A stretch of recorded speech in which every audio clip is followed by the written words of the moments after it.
Everyone, welcome back to this channel. तो हम लोग आज कंटिन्यू करते हैं अपनी टर्म 2 प्रिपरेशन। और कल हमने स्टार्ट किया था स्टाफिंग चैप्टर, आज उसे ही आगे कंटिन्यू करते हैं और एक और टॉपिक समझते हैं। छोटी सी वीडियो में उस टॉपिक को कंप्लीट करते हैं। तो आ जाओ जल्दी से इस वीडियो को स्टार्ट करते हैं। देखो, स्टाफिंग है क्या ये आपने समझ लिया लास्ट वीडियो में। अब स्टाफिंग के भी 3 एलिमेंट्स हैं, कंपोनेंट्स हैं या एस्पेक्ट्स बोल सकते हो। 3 एलिमेंट्स हैं जो कि आपके आरएसटी क्या है? Recruitment, selection, training. ठीक है, 3 एलिमेंट्स कौन से हैं? एक रिक्रूटमेंट, दूसरा सिलेक्शन, तीसरा ट्रेनिंग। हमें इन तीनों को ही डिटेल में समझना है और आपका चैप्टर खत्म हो जाएगा। ठीक है, आज इस वीडियो में रिक्रूटमेंट की बात करते हैं। ठीक है, देखो रिक्रूटमेंट है क्या, यह मैंने आपको प्रोसेस में बताया था। रिक्रूटमेंट यानी कि आपको लोगों को मोटिवेट करना है, उन्हें अट्रैक्ट करना है कि वो आए आपकी ऑर्गेनाइजेशन में जॉब वैकेंसीज के लिए अप्लाई करें। आपको एप्लीकेशंस मंगवानी है, वो क्या है? रिक्रूटमेंट। ठीक है, इतना आपको पता है। दूसरी बात, recruitment is a positive process. Recruitment एक पॉजिटिव प्रोसेस है। ऐसा क्यों? क्योंकि रिक्रूटमेंट सभी को एक इक्वल चांस देता है कि वो जॉब्स के लिए अप्लाई कर सकते हैं। वो बात की बात है कि कौन सिलेक्ट होगा कौन रिजेक्ट होगा, बट अप्लाई करने का चांस सबको मिलता है। ठीक है, इसलिए रिक्रूटमेंट क्या है? एक पॉजिटिव प्रोसेस है। ये सबके लिए एक रे ऑफ होप लेके आता है, क्या बोलते हैं उसे हिंदी में, आशा की किरण लेके आता है। ठीक है, कि सभी को इक्वल चांस मिलता है कि वो जॉब्स के लिए अप्लाई कर सकते हैं। That is why recruitment is a positive process. Clear? ठीक है, आई होप आप लोगों को रिक्रूटमेंट का मीनिंग तो क्लियर हुआ होगा। अब एक ऑर्गेनाइजेशन के पास रिक्रूटमेंट करने के लिए 2 तरीके होते हैं, 2 सोर्सेज होती हैं। 2 सोर्सेज कौन सी हैं? एक इंटरनल सोर्स और दूसरी एक्सटर्नल सोर्स। ठीक है, इंटरनल एंड एक्सटर्नल। इस वीडियो में इंटरनल सोर्स समझते हैं और एक्सटर्नल सोर्स नेक्स्ट वीडियो में समझेंगे। ठीक है, देखो इंटरनल सोर्स क्या है कि जब एक ऑर्गेनाइजेशन, एक कंपनी रिक्रूटमेंट करती है विद इन द ऑर्गेनाइजेशन, मतलब वो बाहर से नए लोगों को रिक्रूट ही नहीं कर रही, वो जो एग्जिस्टिंग एम्प्लॉयज हैं उन्हें ही चांस दे रही है, उन्हें ही फिर से रिक्रूट कर रही है। That is internal recruitment.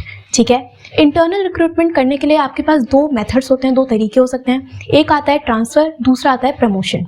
Transfers and promotion, अब ये हैं क्या, उन्हें समझते हैं। देखो सबसे पहले ट्रांसफर की बात करते हैं। ट्रांसफर क्या है कि जब आप एक एम्प्लॉय को शिफ्ट करते हो from one department to another, from one place to another और from one branch to another.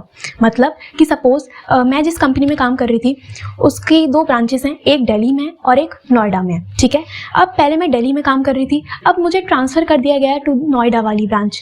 इससे मेरे अथॉरिटी में, मेरी रिस्पॉन्सिबिलिटीज, मेरे वेजेस, सैलरी में कोई भी चेंज नहीं आएगा, बस मेरी पोजीशन चेंज करी है। ठीक है, इसी तरह कि सपोज पहले मैं मार्केटिंग डिपार्टमेंट में काम कर रही थी, अब मुझे फाइनेंस डिपार्टमेंट का पार्ट बना दिया, बट उससे मेरी अथॉरिटी, मेरी पावर, मेरी ड्यूटीज में कोई भी चेंज नहीं आएगा। दैट इज ट्रांसफर, बस मेरी पोजीशन चेंज कर दी गई है, वो क्या है? ट्रांसफर। ठीक है, दूसरी बात, ट्रांसफर हमेशा हॉरिजॉन्टल होगा। हॉरिजॉन्टल यानी ऐसा हॉरिजॉन्टल होगा, उसमें आपके पास जितनी भी अथॉरिटी है, आपको जितना भी पे होता है, वेजेस, सैलरी, में कोई भी चेंज नहीं आता, सब कुछ सेम रहता है, बस आपकी पोजीशन चेंज कर दी जाती है। ठीक है, और ट्रांसफर काम कहाँ आता है कि सपोज अगर एक डिपार्टमेंट ओवर स्टाफ्ड है, मतलब वहाँ पे ज़्यादा लोग लगे हुए हैं, कि सपोज जो दिल्ली वाली ब्रांच थी वहाँ पे 10 लोगों की रिक्वायरमेंट थी, बट हैं वहाँ पे 15 लोग, और जो नोएडा वाली ब्रांच है वहाँ पे ज़रूरत थी 100 लोगों की और हैं केवल 5 लोग, तो वहाँ पे अंडर स्टाफ है, लोग कम है। तो ट्रांसफर काम आ सकता है कि जो दिल्ली में 5 लोग एक्स्ट्रा हैं उन्हें कहाँ ट्रांसफर कर सकते हैं? नोएडा वाली ब्रांच में। ठीक है, तो ट्रांसफर यहाँ पे काम आ सकता है कि जब अगर एक डिपार्टमेंट ओवर स्टाफ्ड है तो जिस डिपार्टमेंट में अंडर स्टाफ है, यानी कि लोग कम है, वहाँ पे रिक्वायरमेंट ज़्यादा है, तो वहाँ पे उन्हें शिफ्ट करा जा सकता है, ट्रांसफर करा जा सकता है। ये क्लियर हुआ ट्रांसफर क्या है। अब बात करते हैं प्रमोशन की। प्रमोशन क्या है कि जब एक एम्प्लॉय लोअर लेवल पे काम कर रहा था, अब उसे शिफ्ट कर दिया गया है टू अ हायर पोजीशन, कि पहले मैं लोअर लेवल पे काम कर रही थी, अब मुझे मिडिल लेवल पे शिफ्ट कर दिया। पहले मैं मिडिल लेवल पे थी तो मुझे टॉप लेवल पे बिठा दिया गया है, यानी कि उससे एक एम्प्लॉय की अथॉरिटी, उसकी रिस्पॉन्सिबिलिटीज, उसकी वेजेस, उसकी सैलरी, उसके स्टेटस, सब में चेंज आएगा, सब कुछ इंक्रीज होगा। ठीक है, और प्रमोशन एक दिन में नहीं मिलता कि मैंने आज अच्छा काम किया तो मुझे अगले दिन प्रमोशन मिल गया, ऐसा नहीं होता, टाइम लगता है, उसके बाद प्रमोशन मिलता है। ठीक है, और प्रमोशन वर्टिकल होगा, नीचे से ऊपर। ठीक है, और ट्रांसफर कैसा था? हॉरिजॉन्टल। ओके, क्लियर हुआ कि ट्रांसफर क्या है और प्रमोशन क्या है। समझो, चाहे ट्रांसफर हो चाहे प्रमोशन हो, दोनों ही इंटरनल सोर्स हैं। हमने बाहर से किसी नए एम्प्लॉय को नहीं हायर किया। ट्रांसफर में भी एक एग्जिस्टिंग एम्प्लॉय को ही शिफ्ट कर रहे हैं और प्रमोशन भी एक एग्जिस्टिंग एम्प्लॉय का ही हो रहा है। ठीक है, तो दोनों क्या है? Internal source. क्लियर? एक रिकैप लेते हैं कि सबसे पहले स्टाफिंग के 3 एलिमेंट्स हैं। क्या क्या? Recruitment, selection, training. ठीक है, रिक्रूटमेंट की 2 सोर्सेज, इंटरनल और एक्सटर्नल। इंटरनल के भी 2 आपके पास एग्जाम्पल आते हैं, 2 एलिमेंट्स आते हैं। एक ट्रांसफर और दूसरा प्रमोशन। क्लियर? ठीक है। अब डिस्कस करते हैं इंटरनल सोर्सेज के मेरिट्स एंड डीमेरिट्स। सबसे पहला मेरिट आ रहा है एम्प्लॉयज मोटिवेशन। मतलब कि जब आप एक एम्प्लॉय को प्रमोट करोगे टू अ हायर पोजीशन तो उससे वो काफ़ी ज़्यादा मोटिवेटेड फील करेगा, उसकी जो परफॉर्मेंस है वो इम्प्रूव करेगी और वो और ज़्यादा फील करेगा और ज़्यादा हार्डवर्क करेगा ताकि वो नेक्स्ट टाइम और हायर पोजीशन पे पहुंच सके। ठीक है। Second is it's a simplified process. Simplified क्यों है? क्योंकि आपको इसमें किसी भी टाइप का सिलेक्शन प्रोसेस फॉलो नहीं करना। अभी हम आगे पढ़ेंगे। सिलेक्शन प्रोसेस होता है पूरा, पहले आपको फॉर्म भरवाने पड़ते हैं, फिर आप इंटरव्यू लेते हो, कुछ टेस्ट लेते हो, उसके बाद जाके एक एम्प्लॉय को सिलेक्ट करते हो। बट अगर आपने इंटरनल रिक्रूटमेंट किया है तो उस केस में प्रोसेस काफ़ी ज़्यादा सिंपल है। आपको अपने एम्प्लॉयज़ का बैकग्राउंड ऑलरेडी पता है, उनकी क्या क्वालिफिकेशंस हैं, वो किस तरह काम करते हैं, तो उस केस में आपको कोई भी सिलेक्शन प्रोसेस फॉलो नहीं करना। प्रोसेस काफ़ी ज़्यादा सिंपल है। ठीक है। Third is transfer is a tool of training. मतलब कि जब आप एक एम्प्लॉय को ट्रांसफर करते हो एक डिपार्टमेंट से दूसरे डिपार्टमेंट में तो उससे उसकी ट्रेनिंग भी हो जाती है। कैसे? कि सपोज पहले एक एम्प्लॉय मार्केटिंग डिपार्टमेंट में काम कर रहा था तो उसे वहाँ की नॉलेज मिल गई, फिर उसे आपने फाइनेंस डिपार्टमेंट का पार्ट बना दिया तो उसे फाइनेंस की नॉलेज भी मिल गई, फिर आपने उसे प्रोडक्शन डिपार्टमेंट का पार्ट बना दिया तो उसे प्रोडक्शन का काम भी आ गया। तो इससे क्या हो रहा है कि एम्प्लॉय को हर एक फील्ड की ट्रेनिंग मिल जाती है ट्रांसफर के थ्रू। ठीक है। उसके बाद transfer has the benefit of shifting workforce from the surplus department to those where there is a shortage of staff। ये मैंने बताया कि अगर एक डिपार्टमेंट में ओवर स्टाफिंग हो रखी है तो आप उस एम्प्लॉय को शिफ्ट कर सकते हो ट्रांसफर के थ्रू उस डिपार्टमेंट में जहाँ पे अंडर स्टाफ है, जहाँ पे कम स्टाफ है। ठीक है। और उसके बाद लास्ट आता है it's a cheaper source. Cheaper क्यों है? क्योंकि आपको किसी भी टाइप का यहाँ पे एडवर्टीजमेंट नहीं करनी।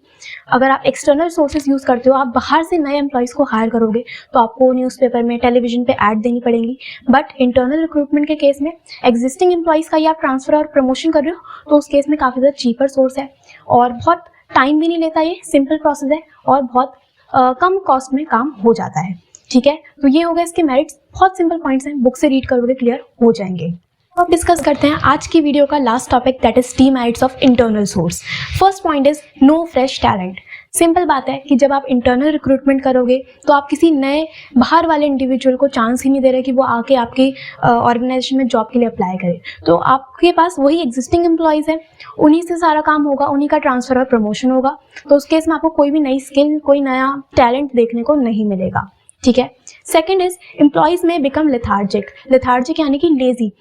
जितने भी एग्जिस्टिंग एम्प्लॉयज़ हैं उन्हें पता है कि हमारी फर्म तो इंटरनल रिक्रूटमेंट ही करेगी, तो यहाँ पे उन्हें पता है कि उनका प्रमोशन होना ही है, 2, 3, 4 साल बाद उन्हीं का प्रमोशन होना है, जिसकी वजह से वो कुछ एक्स्ट्रा एफर्ट नहीं डालते। ठीक है। ये बात आता है a new enterprise cannot use internal source of recruitment. बहुत सिंपल बात है कि अगर कोई नई ऑर्गेनाइजेशन है जो अभी अभी ओपन हुई है तो वो इंटरनल सोर्स पे तो रिलाई कर ही नहीं सकती। उस केस में उसे एक्सटर्नल में ही जाना पड़ेगा, बाहर से नई एम्प्लॉयज़ को ही हायर करना पड़ेगा। ठीक है। Next is spirit of competition में भी हैम्पर्ड। सिंपल बात है कि अगर आपको पता है, एम्प्लॉयज़ को पता है कि हमारा जो ऑर्गेनाइजेशन है वो इंटरनल सोर्स पे ही रिलाई करेगा तो उन्हीं का ट्रांसफ़र, उन्हीं का प्रमोशन होगा, कोई नया एम्प्लॉय नहीं आएगा जब ऑर्गेनाइजेशन में, तो नई स्किल्स भी नहीं आएंगी, तो किसी भी तरह का कंपटीशन देखने को नहीं मिलेगा। ये भी इसका एक डीमेरिट बन जाता है। और लास्ट है फ्रीक्वेंट ट्रांसफर्स ऑफ एम्प्लॉयज़ में रिड्यूस द प्रोडक्टिविटी। सिंपल है कि अगर आप एक एम्प्लॉय को बार बार ट्रांसफ़र करोगे, बार बार उसे शिफ्ट करोगे तो वो एक फील्ड में स्पेशलाइज हो ही नहीं पाएगा, तो यहाँ से उसकी प्रोडक्टिविटी कम हो जाएगी, उसकी एफिशिएंसी गिर जाएगी। ठीक है। तो ज़्यादा ट्रांसफ़र होगा तो वो भी एक डीमेरिट बन जाता है। क्लियर हुआ? तो ये थे इसके डीमेरिट्स और सिंपल पॉइंट्स हैं, बहुत छोटे छोटे पॉइंट्स हैं एंड आई होप आप लोगों को समझ में आए होंगे। तो आज की वीडियो में इतना ही रखते हैं। नेक्स्ट वीडियो में हम लोग डिस्कस करेंगे एक्सटर्नल सोर्स ऑफ रिक्रूटमेंट और इसी तरह अपने चैप्टर को आगे लेके चलेंगे।